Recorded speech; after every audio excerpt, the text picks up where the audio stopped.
امروز هنر کردم یه ایر فرایر خریدم. بله، اما فقط سیب زمینی توش میتونستم درست کنم تا اینکه فکرای جدیدی به ذهنم رسید. تو هم میخوای بدونی چی؟ سابسکرایب کن، لایک کن، با من بیا، بزن بریم. اول ایر فرایرم رو ببینین. بله، این قابلیت ها رو داره. بتونم این همه کار رو باش بکنم. خیلی عالی بود. فقط ولی سیب زمینی تونستم باش درست کنم. برای شستنش هم مشکل داشتم. اما الان مسئله مهم این نیست. بیا بریم کباب رو نشونت بدم.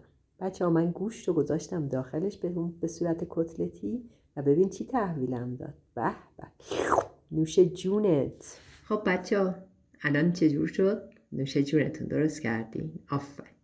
الان مسئله مهم اینه که حالا ایر فرایر رو چیکار کنیم که کثیف نشه بخوایم بشوریم. من که خودم واقعا با شستنش مشکل دارم. نمیدونم، شاید تو هم همین مشکل رو داشته باشی. اما الان مسئله مهم اینه که یه راهکار دیدم، اونو براتون میذارم. ببین چجور میتونیم به هم کمک کنیم که زندگی پرفکتی داشته باشیم.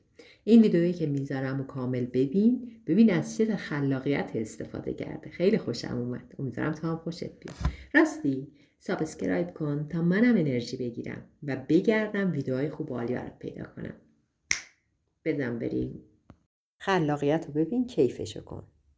ببین از این ظرفا میذاره داخل ایر فرایرش، بعد هر چیزی رو که بخواد درست کنه میذاره داخل اون، میذاره داخل ایر فرایر. چون ظرفا آلومینیومیه، از این ورقای نازک آلومینیومیه، همین که غذا کامل و عالی پخته میشه، هم ایر فرایر کثیف نمیشه. ببین خوشت اومد؟ لایک رو بزن.